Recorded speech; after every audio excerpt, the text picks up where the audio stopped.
इतिहास की दुनिया में आपका स्वागत है। गांधी दर्शन की बात कर रहे हैं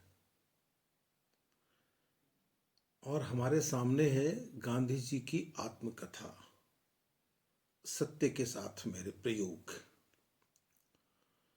गांधी जी की आत्मकथा के सिलसिले में आज हम दूसरी बार मिल रहे हैं। पिछले अंक में हमने इस बात की चर्चा की थी कि गांधी जी अपने आप को किस तरह का लेखक मानते हैं। नतीजा यह निकला कि गांधी जी अपने आप को एक ऐसा लेखक मानते हैं जो सही लिखता है, सत्य लिखता है और सत्य के साथ किए गए अपने प्रयोग लिखता है। वैसे तो आत्मकथा एक ऐसी विधा है जिसमें व्यक्ति अपने आप को पूरा खोल देता है, लेकिन मेरा जो अनुभव है आत्मकथाएं पढ़ने का, वह यह है कि लाख कोशिश करने के बाद भी लेखक को कहीं कहीं या तो पर्दा डालना होता है या कुछ बातों को छुपा लेना होता है। खैर, गांधी जी ने अपने लेखन का उद्देश्य यही बताया कि मुझे सत्य के साथ मेरे प्रयोग लिखने हैं। वे कहते हैं कि राजनीति ने मुझे महात्मा बना दिया, यद्यपि मैं उसके लायक नहीं हूं, लेकिन राजनीति मैंने सत्य से सीखी है, इसलिए मुझे सत्य की बातें लिखनी चाहिए। उन्होंने ये बताया कि नवंबर 1925 में उन्होंने भूमिका लिखी है सत्य के साथ मेरे प्रयोग की। उस भूमिका में उन्होंने बताया कि मुझे करीब 4-5 साल से कहा जा रहा था कि आत्मकथा लिखो, लेकिन 4-5 साल पहले मैंने जब यह प्रयोग शुरू किया तो मैं सिर्फ एक पन्ना ही लिख पाया और मुंबई में आग भड़क उठी और उसके बाद यरवदा जेल में मुझे साथियों ने कहा कि आप लिखिए। तो निष्कर्ष ये निकला कि मुझे नवजीवन पत्र के लिए लिखना चाहिए और उसमें मैं थोड़ी थोड़ी करके लिखूंगा, एक साथ नहीं लिख सकता। यहां तक बात अपनी हुई थी। अब उन्होंने निश्चय कर लिया आत्मकथा लिखने का, तो वे लिखते हैं अपनी भूमिका में। मैं बार बार कहता हूं, इतिहास के विद्यार्थी को हमेशा ध्यान रखना चाहिए, आप किसी का लिखा हुआ इतिहास पढ़ने से पहले उसको पढ़िए जिसने उसे लिखा है। किसी की किताब पढ़ने से पहले उस व्यक्ति के बारे में जानिए जिसने वह किताब लिखी है। इसकी वजह मैं अपने अनेक व्याख्यानों में बता चुका हूं।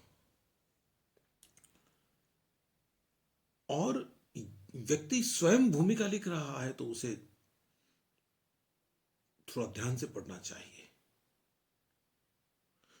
भूमिका पुस्तक में होती ही इसलिए है कि हम यह जान जाएं कि लेखक का मंतव्य क्या है, वह क्यों लिख रहा है। यदि वह भूमिका खुद लिख रहा है तो वह खुद स्पष्ट करेगा, और कोई दूसरा भूमिका लिख रहा है तो भी वह यही बात स्पष्ट करेगा। खैर, तो वे लिखते हैं कि मैं मौन में था और मेरे एक निर्मल साथी ने, मतलब एक ईश्वर भक्त ने, सोमवार की बात है, सोमवार को वे मौन व्रत रखते थे, तो कहा कि आप आत्मकथा क्यों लिखना चाहते हैं। यह तो पश्चिम की प्रथा है, पूर्व में किसने लिखी हो यह तो ध्यान में नहीं आता, और आप आत्मकथा में लिखेंगे क्या? आज जिस सिद्धांत को आप सही मानते हैं, हो सकता है कि कल आप उसे सही मानना छोड़ दें। तो आपके सिद्धांत के अनुसार चलने वाले लोग, आपका अनुसरण करने वाले लोग अ, फिर क्या करेंगे? क्योंकि जब तक आप, कहने का मतलब यह था उस व्यक्ति का कि जब तक आप सही लिखेंगे या कुछ बदला हुआ लिखेंगे, तब तक तो वे अनुसरण कर चुके होंगे। तो इसकी क्या जरूरत है, आप क्यों लिख रहे हैं? फिर उन्होंने कहा कि मेरे हिसाब से तो आपको आत्मकथा नहीं लिखनी चाहिए, आप न लिखें तो ही ठीक है। गांधी जी ने कहा कि बात तो सही है। उन्होंने लिखा है कि इस दलील का मेरे मन पर थोड़ा बहुत असर हुआ, लेकिन मुझे आत्मकथा कहाँ लिखनी है?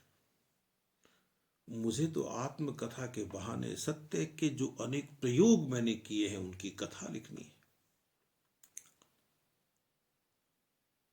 यह सच है कि उन प्रयोगों से वह पुस्तक, वह लेखन, मेरा लेखन एक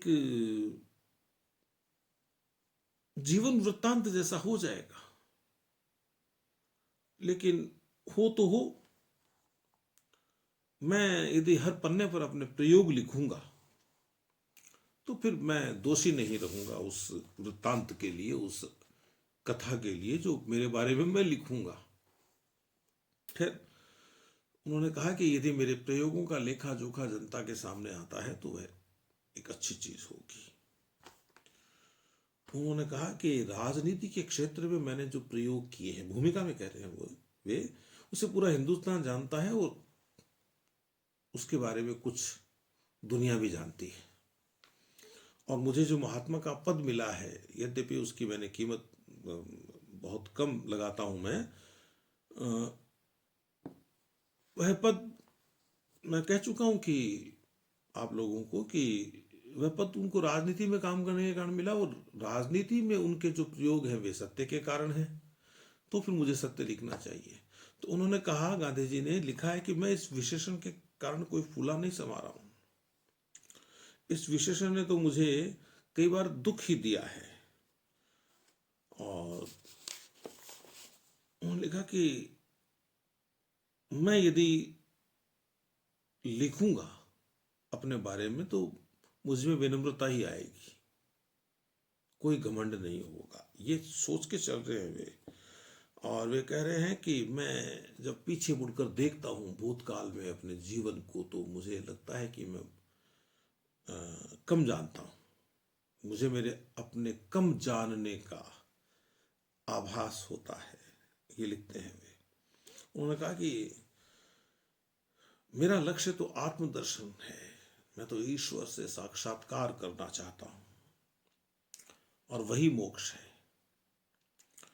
उन्होंने कहा कि मेरा जो भी लेखन है वह ईश्वर से साक्षात्कार करने की कोशिश ही है।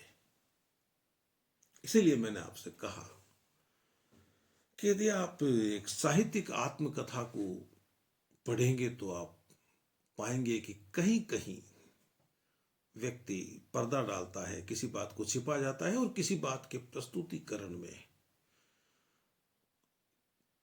थोड़ी बहुत चतुराई बरतता है। लेकिन गांधी जी के मामले में ऐसा नहीं है, ये मैं आपको बताता हूं। तो उन्होंने कहा कि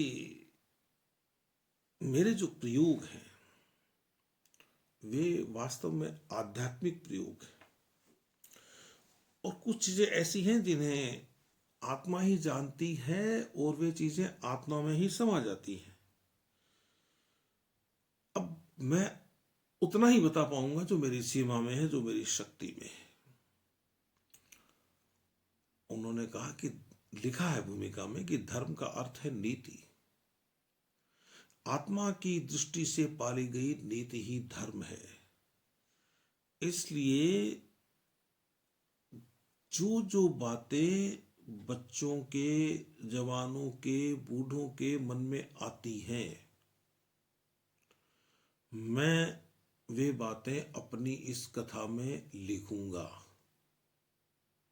ताकि उन्हें धर्म का पता चले, सही बात का पता चले, ये वो कहना चाहते हैं।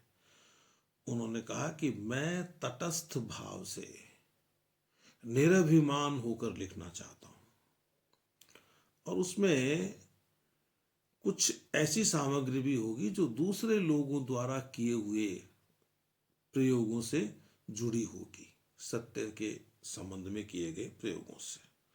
तो मैं ये दावा नहीं करता कि मैंने संपूर्ण लिख दिया है या मैंने पूरा लिख दिया है, और जो मैंने लिखा है वे अंतिम है, मैं ये नहीं कह सकता। लेकिन इतना जरूर है कि मैंने जो भी लिखा है, मेरी सत्य के साथ प्रयोग नामक रचना में, वह निश्चित रूप से मेरे अनुभव के अनुसार पूरा है और सही है। मैं कहीं बेईमानी नहीं कर रहा हूं। जो मुझे सही लगा वह मैंने सही लिखा है, इतना दावा है मेरा कि जो मैंने लिखा वह अंतिम नहीं है, लेकिन जो मैंने लिखा मेरी दृष्टि से सही है, ये वो कहते हैं। और मुझे तो इस समय यह लगता है कि यही अंतिम है। हो सकता है कि अंतिम न हो, इसके बाद में कुछ चीजें बदलेंगी और शायद मैं ही बदल दूं, लेकिन आज की तारीख में, आज की तिथि में, जब मैं ये भूमिका लिख रहा हूं 11 नवंबर 1925 को, तो मुझे लगता है कि मैंने सही लिखा है। और मैंने पग पग पर जो अनुभव किया है कि क्या तो जीवन में लेना चाहिए और क्या छोड़ना चाहिए, मैंने अपना वह अनुभव लोगों के सामने प्रकट किया है। और जो मुझे ठीक लगता है मैं उसे अपनाता हूं और वह मेरा आचरण बन जाता है, और मैं चाहता हूं कि लोग उसके बारे में जाने। यह बात आपको माननी चाहिए। तो मेरा पूरा विश्वास है, मेरा अविचलित विश्वास है कि इसके परिणाम अच्छे होंगे, मेरा लेखन शुभ परिणाम देगा। उन्होंने कहा कि यदि मैं केवल सिद्धांतों का वर्णन करूं, यदि केवल मैं आप इसे दूसरे रूप में समझिए जो गांधी जी ने नहीं लिखा, कि यदि मैं इसे एक अकादमिक रूप से लिखूं तो फिर मुझे लिखना ही नहीं चाहिए। मुझे तो जो मैंने काम किए हैं उन कामों को लोगों को बताना है, और इसमें अहिंसा भी शामिल है, ब्रह्मचर्य के नियम भी शामिल हैं, मेरे मन का सच शामिल है। और मेरे मन का जो सच है यह स्थूल सत्य नहीं है, यह वाचिक सत्य नहीं है, यह तो वाणी की तरह विचार का भी है। यह सत्य केवल हमारा कल्पित सत्य ही नहीं है, बल्कि स्वतंत्र चिरस्थायी सत्य है जो मेरे लिए परमेश्वर है। ये गांधी जी ने लिखा है जो मैंने अभी बताया। वे लिखते हैं, गांधी जी, मैं उनकी लिखी हुई बात को बोलकर बता रहा हूं कि परमेश्वर की व्याख्याएं अनगिनत हैं, क्योंकि उसकी विभूतियां भी अनगिनत हैं। वे कई बार कहते हैं कि जितने लोग हैं ना उतने ही ईश्वर हैं। हर व्यक्ति अपने अपने हिसाब से ईश्वर को देखता है। वे कहते हैं कि ये विभूतियां मुझे आश्चर्यचकित करती हैं, क्षण भर के लिए ये मुझे मुग्ध भी करती हैं, किंतु मैं पुजारी तो सत्य रूपी परमेश्वर का हूं। वह एक ही सत्य है और दूसरा सब मिथ्या है। वे आगे लिखते हैं, यह सत्य मुझे मिला नहीं है, लेकिन मैं इसका शोधक हूं। इस शोध के लिए मैं अपनी प्रिय से प्रिय वस्तु का त्याग करने को तैयार हूं, और मुझे यह विश्वास है कि इस शोध रूपी यज्ञ में इस शरीर को भी होमने की मेरी तैयारी है और मेरी शक्ति है। वे लिखते हैं कि लेकिन जब तक मैं इस सत्य का साक्षात्कार न कर लूं, तब तक मेरी अंतरात्मा जिसे सत्य समझती है उस काल्पनिक सत्य को अपना आधार बनाकर, अपना दीप स्तंभ बनाकर, उसके सहारे मैं अपना जीवन व्यतीत करता हूं। और वे कहते हैं कि यह जो मैंने कहा है, इसके प्रकाश में, इसके आलोक में लिखना तलवार की धार पर चलने जैसा है।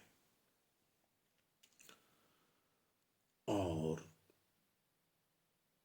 तलवार की धार पर चलना कितना कठिन होता है, यह आप जानते ही। गांधी जी की आत्मकथा की भूमिका की जो बातें शेष रह गई हैं वे, और इस पुस्तक के बारे में कुछ और बातें हम हमारी अगली मुलाकात में करेंगे। तब तक आप अपने इस मित्र को अनुमति दीजिए। एक निवेदन है मेरा आपसे कि साथ बने रहिए। गांधी दर्शन पर, इतिहास दर्शन पर मैंने बड़े मन से अपनी बातें आपको बताई है। मैं कोशिश करूंगा कि कभी इन बातों का संकलन आ सके। जो बहुत थोड़ा मौलिक अंश है मेरा, वह भी आप लोगों के सामने आ सके। लेकिन यह तभी संभव है जब आप लोग मेरे साथ रहेंगे। कहने को तो मैंने कुछ प्राचीन भारत पर भी कहा है, कुछ मध्यकालीन भारत पर भी कहा है, लेकिन मेरा मन हमेशा गांधी दर्शन और इतिहास दर्शन पर कुछ कहने का रहता है। मुझे उसमें ज्यादा संतोष मिलता है। बाकी तो जहां जो भी कभी कहना होता है वह कहते ही हैं, और कोशिश ये करते हैं कि जब कहें तो कुछ ठीक तरीके से ही कहें। खैर, अगली मुलाकात हो अपनी, तब तक आज्ञा दीजिए। नमस्ते।